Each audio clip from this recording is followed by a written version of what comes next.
자, 이런 가운데 지금 토론을 거듭할수록 대장동 의혹이 계속해서 공방이 이루어지고 있는데 자칫 이재명 후보가 곤혹스러워할 수도 있을 만한 이런 일이 지금 벌어졌습니다. 먼저 무슨 일 때문인지 영상 만나보시고 이어가 보도록 하겠습니다.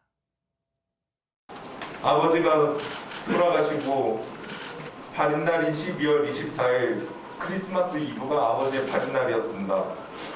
심지어 아버지의 마지막 발인날 이재명 후보님은 산타클로스 복장을 입고 나와 춤을 추는 모습까지 보였습니다.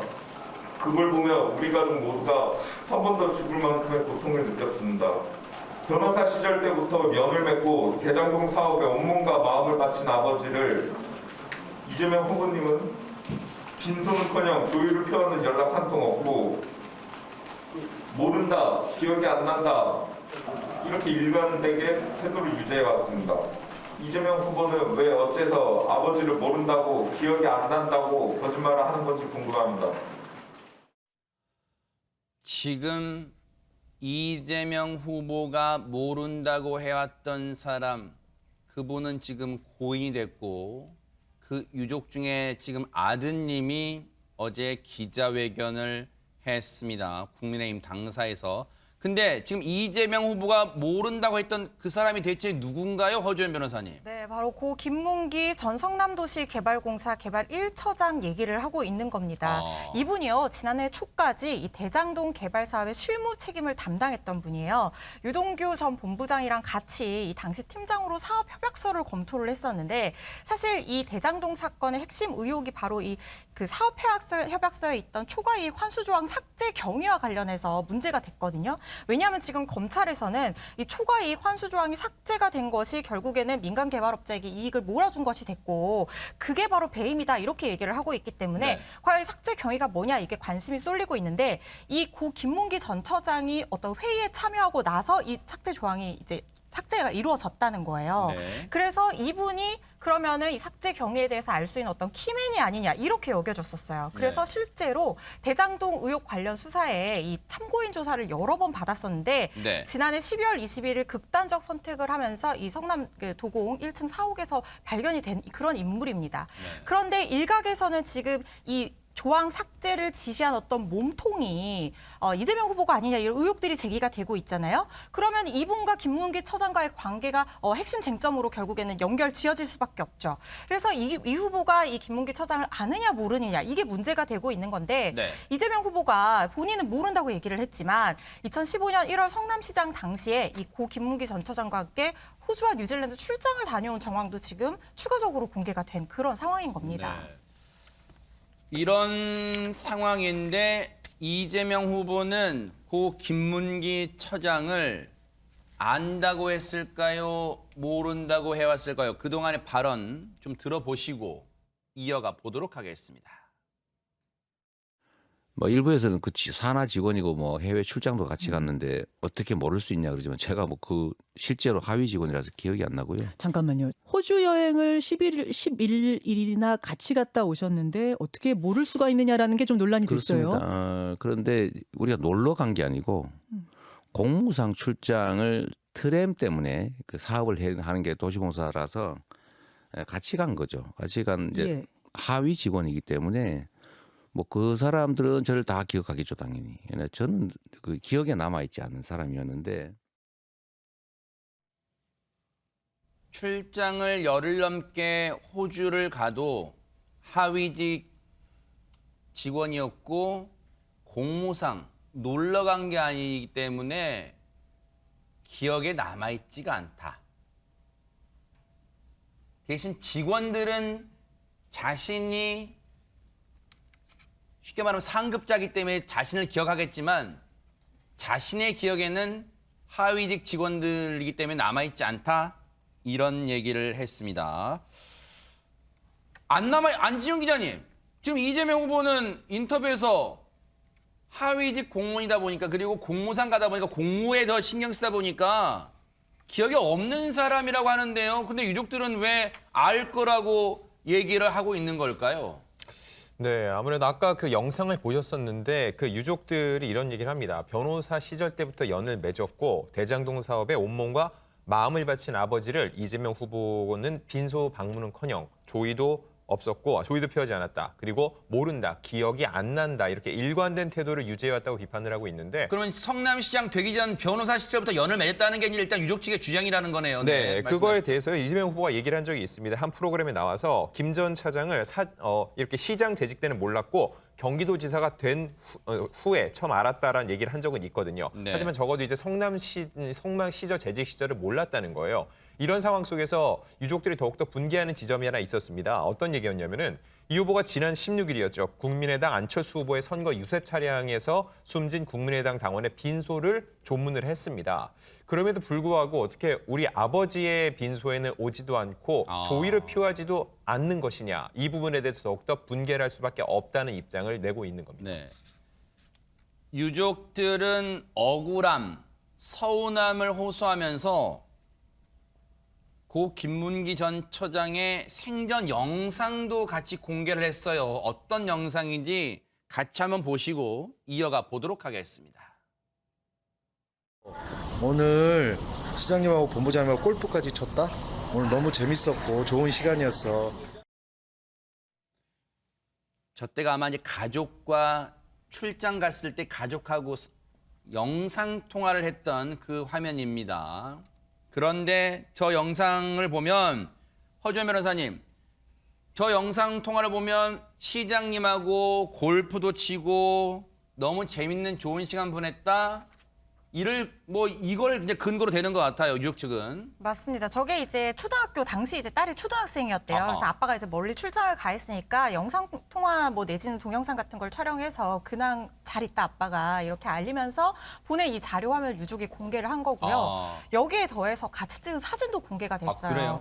2015년 1월 당시 성남시장이던 이재명 후보가 호주와 뉴질랜드로 시 대표단 이때 이제 고 김문기 처장도 같이 간 거죠. 그래서 출장을 갔었는데 지금 화면에 나오는 것처럼 바로 앞에 앉아서 식사를 하는 왼쪽 사진 좀 설명해 주세요. 왼쪽 사진. 왼쪽 사진은 지금 같이 식사하는 사진이에요. 그런데 오른쪽에 지금 김문기 처장이 있고 왼쪽에 이재명 후보 바로 맞은편에 앉아서 같이 식사를 하고 있잖아요. 네. 이 출장 당시에 이 호주에서 찍힌 사진입니다.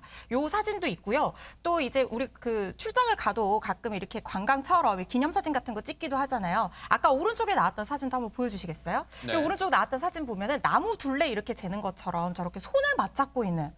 저거는 지금 이제 등을 보이는 사람이 이재명 후보라는 거예요? 이재명 당시의 후보, 시장? 네. 그렇죠. 앞에 있는 분이 이제 김문기 처장인데 두 사람이 지금 손을 맞잡으면서 이게 지금 모자이크 처리가 돼 있는데 실제 사진을 보면 막 웃고 있어요. 그래서 즐겁게 같이 이렇게 사진으로 이렇게 그 나무 둘레를 재는 네. 그런 한때를 즐거운 한때를 함께하는 그런 모습이 찍혀 있는 사진도 있고요. 또 그것뿐만 아니라 호주에서도 옆에 가까이에서 저렇게 같이 서 있는 출장 사진들이 다 공개가 된 겁니다. 그래서 저게 한두 장이 아니라 여러 장이기 때문에 정말 이재명 후보가 김문기 처장을 몰랐다는 것이 합리적인 그런 설득력을 가질 수 있는가 이런 부분에 대해서 의혹이 계속 제기되고 있는 거죠. 그런가 하면 이재명 후보가 변호사일 때부터 알았다는데 혹시 그에 대한 증거도 내놨나요? 유족 측이 어떻습니까? 안진용 기자님. 네, 유족이 제공한 김 전 차장의 휴대전화, 이 연락처 기록을 보면은요, 네. 이 후보에 대해서 이재명 변호사로 저장이 돼 있습니다. 그리고 그 시기가 2009년 6월 24일로 돼 있습니다. 네. 이처럼 이재명 후보가 성남시장 전인 변호사 시절부터 인연을 맺었다라는 주장에 뒷받침되는 증거라고 내놓고 있는데요. 네. 사실 앞서서 이 후보가 이런 얘기를 했습니다. 하위 직원이었으니까 시장 재직 때는 몰랐다. 근데 이재명 변호사 시절에는 하위 직원은 아니었을 거라는 거죠. 그런 걸로 봤을 때 유족 입장에서는요, 충분히 알았을 것이다라고 얘기를 하는 것으로 보입니다. 일단 이 부분은 김연아 위원장님께 먼저 여쭤볼게요. 저런 유족 측 입장에서는 억울함 또는 분노 때문이라도 지금 저런 영상과 사진들을 제시하면서 이런데도 지금 우리 남편, 우리 아버지를 모른다고 할 겁니까? 이재명 후보님 이렇게 지금 주장하는가 봐요. 네, 그리고 어제 영상에 보면 대장동 윗선이 이재명 후보와 연관되어 있는지 아닌지 저는 모르겠다. 나는 그거에 관심사가 아니다. 다만 왜 우리 아버지를 모른다고 하느냐. 그리고 국민의당의 그 유세차에서 아주 안타까운 사고 때문에 돌아가신 분을 이재명 후보가 바쁜 일정 속에도 시간을 쪼개서 찾아가셨어요. 그렇죠. 조문 갔죠. 네. 예, 그래서 그 부분이 아마 결정적으로 크리스마스에 춤추는 영상하고 겹치면서 유족들의 굉장히 울분을 터뜨렸던 것 같아요. 근데 여러 가지 정황상 보면 이재명 후보가 모르는 사람 같지는 않아요. 예, 뭐 여러 사람을 만나지만 꽤 오랫동안 봐왔고 제가 봤을 때는 뭐 왜 저렇게 모른다고 꼭 발뺌을 하셔야 되는 상황이 생기는지는 모르겠지만 저는 하여튼 좀 그런 추측이 드는데 그럼에도 불구하고 이재명 후보 말대로 정말 모르는 사이였다. 그렇지만 본인이 경기도지사 그전에 성남시장부터 경기도에 이제 관할했던 기관들의 사람이 죽은 거지 않습니까? 그리고 어쨌든 본인의 최대의 치적 사업이라고 하는 대장동 사업 때문에 네. 조사를 불려갔고 그 부분에 본인이 정말 연관성이 없다면 저는 얼마 직전까지 경기도지사였다면 그런 측면에서 생판 모르는 사람들 조문도 가는데 저는 본인이 조문을 가셨던가 아니면 뭐 조화라도 보냈던가 아니면 누구를 통해서 유가족에게 좀 애도의 표현을 충분히 하셨을 거라고 생각이 되고 그게 이재명 후보가 얘기하는 인권 변호사, 국민들의 따뜻한 마음을 보듬는 그런 대통령 후보 정치인이 아닐까 싶은데 왜 이렇게 아주 거리를 두려고 노력하실까? 저는 오히려 그게 국민의 입장에서 더 의심이 가고 좀 안타깝습니다. 네. 저 유족들 얼마나 억울하면 저렇게 나와서 기자회견을 하고 울먹일까? 특히 저 아드님의 울먹이는 소리를 들으면서 정말 많은 국민들이 눈시울을 같이 적셨다 이렇게 말씀드리고 싶습니다. 네. 임혜자 대변인께 좀 여쭤볼게요. 이제 저 유족 측의 주장을 토대로 이제 시청자분들 중에는 이렇게 궁금증을 가지시는 분도 있으실 것 같아서 그렇게 질문을 드려볼게요. 11일의 기간이다. 호주를 같이 출장 갔다. 이재명 후보 말처럼 놀러 간 게 아니라 공무상 갔다. 11일이다.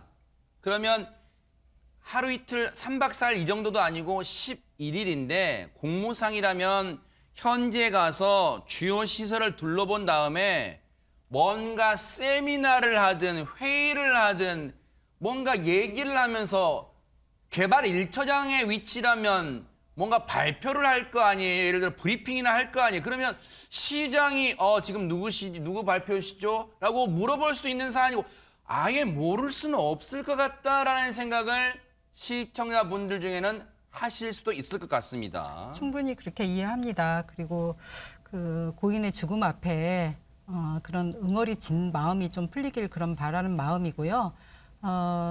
뭐 그 출장을 제가 함께 가거나 또 그 내용을 정확하게 잘 모르기 때문에 네. 제가 대신 말씀드릴 수 있는 게 한계가 있는 것 같고요. 네. 우선 뜻하지 않은 그 죽음 앞에 깊은 애도와 또 유가족들 아픔에 대해서 뭐 위로를 전하는 그 이상은 지금 제가 드릴 수 있는 말씀이 좀 없습니다. 네.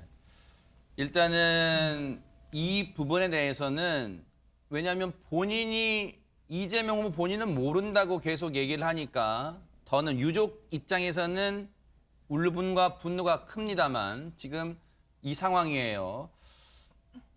지금 이 영상이 앞서 말씀드린 것처럼 유족을 많이 이제 좀 분노케 했다 그거잖아요. 이재명 후보의 성탄절 축하 영상. 네. 그게 이제 고 김문기 씨의 안타까운 일이 일어나기 이전인 12월 21일에 이제 촬영했다는 게 민주당 선대위의 입장이라는 점을 또 분명히 전해드립니다. 자, 그런데 여기까지는 이재명 후보가 자칫 곤혹스러울 수도 있는 그런 지금 어제 기자회견이었어요. 그렇다면 안진용 기자님, 국민의힘 윤석열 후보가 곤혹스러워할 만한 그런 이슈도 있다면서요. 어떤 내용입니까? 네, 윤석열 후보의 부인인 김건희 씨의 도이치모터스 주가 조작 연루 정황이 속속 포착이 되고 있다는 겁니다. 그러려면 일단 도이치모터스 주가 조작 사건 관련 공소장과 이 범죄 일람표를 봐야 되는데요. 이걸 보면은요, 지난 2009년 12월부터 2012년 12월까지 총 3년간 이뤄진 것으로 파악이 됐는데 이 주가 조작에 사용된 계좌가 총 157개인데 그중에 명의로 치면은 91명입니다. 네. 그러면서 이 7,800회 정도 불법 거래가 있었다고 검찰은 판단을 하고 있는데 검찰이 파악한 계좌 중 이 91개 계좌 중에 김건희 씨 명의로 된 증권사 계좌도 포함돼 있다는 겁니다. 네. 계좌 개수는 157개고 이 한 명이 여러 개를 갖고 있을 수 있으니까 명의로는 91명, 91명이라는 거예요. 검찰이 밝힌. 근데 그 계좌 중에 157개 계좌 중에 김건희 씨 계좌가 5개 있다는 거예요. 그동안 국민의힘 측에서는 한 개 계좌만 있다고 얘기를 했는데 지금 4개가 더 나왔다는 거예요. 자, 관련해서 그동안 윤석열 후보는 이 의혹에 관련해서 도이치모터스 주가 조작 의혹 사건에 대해서 뭐라고 입장을 밝혀왔는지 한번 들어보시고 이어가 보도록 하겠습니다. 증권회사 직원한테 주문을 낼 수 있는 권한만 줬는데 그거 4개월 딱 하고는 그 사람하고는 끝났고 그 당시에 도이치모터스라고 하는 것은 주가의 변동도 크지 않았고 저희 집사람 오히려 손해보고 그냥 나왔습니다. 2010년 5월 이후 추가의 주식 거래가 있었는지. 두 당연히 번째로 주식 했죠. 손해본 것도 있고 뭐 좀 번 것도 있고 하니까 정확하게 그 수익이 얼마나 되는지는 알 수 없습니다. 지금 처음에 들려드린 발언은 허주현 변호사님, 지난해 국민의힘 경선 과정에서 이 의혹 관련했던 발언이고, 그리고 두 번째는 최근에 있었던 TV토론에서 했던 발언이란 말이에요. 혹시 두 발언에서 했던 차이점은 뭡니까? 그러니까 이후로 주가 조작 관련된 거래가 있었냐, 이게 지금 문제가 되고 있는데, 이전에 윤 후보는 안 했다라고 했다가 지금 약간 입장을 살짝 바꾼 것 같은 그런 느낌이 들잖아요. 이번에 권오수 전 도이치모터스 회장 공소장에 주가 조작 관련한 범죄 일람표가 첨부됐는데, 여기에 이제 관련된 주식 계좌의 명의가, 김건희 씨 계좌의 명의가 더 추가로 발견이 됐기 때문에 김건희 씨 명의 계좌로 더 추가적인 어떤 주가 조작 관련 거래가 있었던 게 아니냐, 이런 정황이 포착이 됐습니다. 네. 검찰이 주가 조작 범죄에 이용됐다고 판단한 증권 계좌가 한 150여 개 정도가 있는데, 여기에 김건희 씨 명의 계좌 5개가 추가로 더 있는 것으로 확인이 됐고요. 기존에 이제 윤 후보는 신한증권 관련 계좌 하나만 공개를 했었잖아요. 이거 외에 4개가 추가로 더 확인이 됐습니다. 이 가운데 이제 2개가 주가 조작 혐의로 구속된 이 투자자문사, 그러니까 주가 조작 선수 역할을 했던 사람이죠. 이모 대표가 맡아서요. 이 계좌로 한 49만여 주를 지금 사들였다, 이렇게 알려지고 있고요. 네. 나머지 2개 계좌는요, 김건희 씨가 직접 이 도이치모터스 주식 8만 5천여 주를 매수를 했는데, 검찰이 지금 보기로는 권 전 회장의 어떤 비정상적인 매수 권유가 있었고, 거기에 따라서 김건희 씨가 이거를 대량 매집했다. 그러니까 주가를 부양하고 주가 조작을 하기 위해서 대량으로 이 주식을 사들였다는 얘기죠. 지금 그렇게 보고 있는 겁니다. 종합하면 지금 김 씨 명의로 통정 매매, 그러니까 짜고 주식을 매수하거나 파는 그런 행위와 또 고가의 매수 같은 284차례 정도의 시세 조정이 이루어진 것으로 지금 파악을 하고 있는데요. 네. 근데 이게 지금 핵심 문제는 김 씨가 이걸 사전 인지했느냐예요. 왜냐하면 단순히 어떤 투자로 알고 계좌를 준 경우에는 이것까지 주가 조작에 개입했다고 보기는 어려운 측면이 있거든요. 그게 핵심 될 수 있겠네요, 그러면. 그렇죠. 검찰이 이걸 입증을 해야 되는 거죠. 김 씨가 이걸 사전에 알고 있었는지 이거를 입증을 해야지 관련성이 이제 인정이 될 수 있는 부분인데, 네. 또 일각에서는 어떤 얘기가 나오느냐면요. 보통 우리 자문사에게 주식을 운용해달라, 돈을 운용해달라 이렇게 맡길 때는 그 공식이 있잖아요. 주식 투자의 기본 공식은 계란을 여러 바구니에 나눠 담습니다. 그 이제 분산 투자라는 거잖아요. 그렇죠. 네. 분산 투자로 위험을 줄이는 게 정석인데, 도이치모터스 주식만 지금 사들였다는 거예요. 그것만 봐도 이것은 비정상적인 거래의 증거가 될 수 있다, 이렇게 주장하는 내용들이 나오고 있어서 네. 수사가 좀 진행이 돼야 좀 자세한 내용을 확인할 수 있을 것 같습니다. 이런 이유로 민주당은 공세 수위를 높이고 있습니다. 관련 발언 들어보시고 이어가 보도록 하겠습니다. 보도에 따르면 최소 5개의 김건희 씨 계좌가 주가 조작에 이용되었습니다. 총 284건의 시세 조정 의심 거래가 확인됐습니다. 김 씨가 주가 조작 의심 거래 기간 동안 무려 9억 원 이상의 차익을 실현한 정황도 드러났습니다. 누가 봐도 주가 조작에 김건희 씨가 개입한 정황이 또 증거들이 계속 드러나고 있습니다. 제가 단언컨대 윤석열 후보는 김건희 씨의 주가 조작 때문에 낙선될 것입니다. 강한 발언까지 나왔어요. 우상호 민주당 총괄선대본부장 입에서 이 문제로 낙선할 거다, 윤석열 후보가 이런 표현까지 나왔습니다. 지금 이 관련해서는 검찰이 발표한 건 아닙니다. 뉴스타파, 한겨레 등 언론들이 이제 일단 보도를 한 거예요. 그 보도를 백혜련 의원도 그래서 보도에 따르면 일단 보도 내용을 인용하고 있습니다. 그런데 이 계좌들로 이익을 본 게 확인이 됐다는 거예요. 그러면 임혜자 대변인 어떻습니까? 저는 여기에서 포인트는 네. 이 계좌들로 인해서 이익을 봤다 안 봤다 그게 포인트는 아니고요. 그럼 뭘까요? 손해를 봤다고 하면 그게 무죄고 이익을 봤다면 그게 범죄입니까? 이거는 주가 조작이라는 거는 경제 범죄 중에서도 가장 중범죄이기 때문에 김건희 씨가 거래한 게 통정 매매라든가 고가 매수라든가 허수 매수라든가 이런 것들은 전형적인 주가 조작의 수법들이잖아요. 그리고 이미 검찰 공소장에서 범죄 일람표에 들어가 있는 것이고 그러면 강도가 만약에 집을 털었는데 아무것도 없었고 빈지가 뿐이었다. 그럼 범죄가 안 됩니까? 그건 아니잖아요. 그래서 이거는 정치권의 어떤 네거티브나 뭐 의혹 제기라든가 이런 부분이 아니라 공정과 우리 사회의 상식의 그런 기준에 의해서 수사가 진행돼야 되는데 지금 검찰총장 후보의 배우자다 보니까 검찰 수사가 진행이 안 되고 그래서 언론이 먼저 보도가 되고 언론을 통해서 이런 정황들이 속속들이 드러나게 되는 거고요. 그래서 앞으로 그 1,000만 주식 투자자들이 이거는 정말 울 일이고 그런 면에서 이런 손실 여부라든가 주문 방식이라든가 이게 범죄 여부는 아닙니다. 수사가 빨리 돼야 되고 만약에 그렇게 억울하다면 거래한 주식 계좌를 공개하면 될 일입니다. 근데 네. 그 공개하지 않고 계속해서 뭐 윤석열 후보 같은 경우는 경선 때 얘기했던 것과 지난 사자토론 대선 후보 토론 때는 또 다르잖아요. 뭐 손해만 보고 끊었다고 했다가 나중에는 주식 투자했다, 거래했다. 근데 이렇게 드러났는데 거기에 대해서 아예 얘기를 거짓말로 일관하기 때문에 이 부분은 그야말로 이렇게 주가 조작을 통해서 한 세계 어느 나라도 이 중범죄로 다루지. 네. 만약에 대한민국 대통령 후보가 될 사람이 주가 조작했다? 이건 국제적인 망신입니다. 공정과 상식에도 반하는 내용이고요. 네.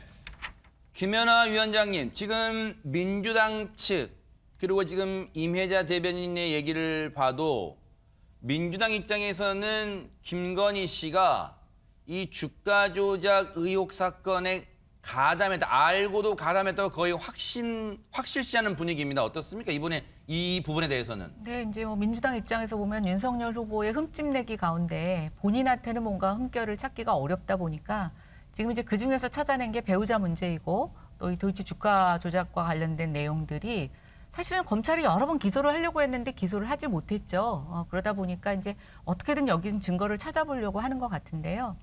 저는 이제 이번 어제 그 뉴스 기사와 뭐 민주당의 발언 중에서 조금 의아했던 게 뭐냐면 네. 저희가 이제 지난 한 문재인 정부 관련된 그 한 5년을 지나면서 법사위에서 국회의원들이 여당 정치인들에 대해서 뭔가 법무부 장관이나 검찰총장이나 뭐 이렇게 서울지검장한테 물어보면 한결같이 뭐라고 대답했느냐. 수사 중인 사항이라 말할 수 없다고 얘기했고 심지어는 법사위원이 공소장을 좀 보겠다고 해도 여당 정치인과 관련된 것은 한 번도 받아보지 못했습니다. 근데 이번에 이게 어떻게 나오게 됐느냐. 김남국 의원이 권 회장이라고 하는 사람의 그 공소장을 입수를 해서 그 범죄 일람표를 갖고 공개를 한 거죠. 일단 이 원칙에서 이게 맞는지 도대체 우리 편은 수사 중인 사항은 피의사실 공포이기 때문에 어떤 자료도 내놓지 않고 상대방 후보에 대해서는 이런 식으로 여당 국회의원이 받아서 자료를 이렇게 공표하는 게 맞는 건지 저는 이 부분을 좀 짚고 넘어가야 된다고 생각을 하고 있고요. 네. 어쨌든 이 문제는 검찰한테 저는 공이 넘어가 있다고 보고 있습니다. 왜 이렇게 지금 밝힌 것처럼 이런 내용이 나오는데 왜 기소를 못하는지 그 부분은 좀 검찰이 더 해명해야 된다고 생각하고요. 네. 오늘 이제 국민의힘에서 나온 입장을 좀 보면 네. 지금 5개 계좌가 나와 있다고 하는데 이것은 좀 팩트 확인이 필요한 것 같습니다. 철제로 5개 계좌가 아니고요.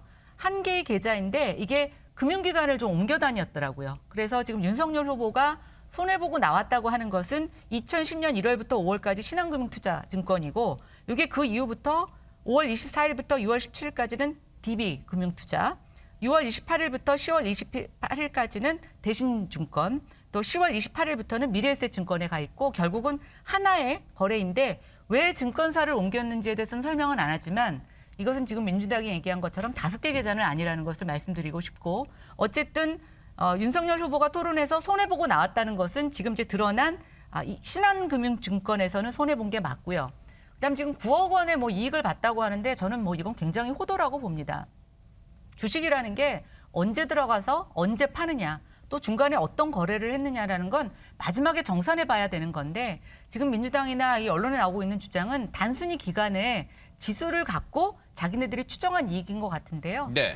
이것이야말로 좀 허위사실이 되지 않을까 해서 어쨌든 이 부분에 대한 좀 사실 확인은 양쪽이 다 책무를 갖고 있다고 보는데 좀 일방적인 공세인 측면이 있다. 그다음에 피의사실 공표와 또 이 여당 국회의원이 이런 식으로 자료를 받아서 공표하는 것이 어찌 보면 선거 개입의 여지도 있다. 이런 생각을 해봅니다. 최진봉 교수님께 좀 여쭤봐야겠어요. 물론 이제 앞서 우리 임혜자 대변인 말씀처럼 통상적으로 주가 조작 사건은 중대한 범죄인 것은 맞습니다. 그런데 문제는 이 부분에 대해서 지금 검찰이 확인해주고 있는 검찰 수사로 드러난 부분은 아직까지 명확한 건 없다는 거예요. 그런데 파급력을 생각했을 때 오늘로 대선 13일 남았단 말이에요.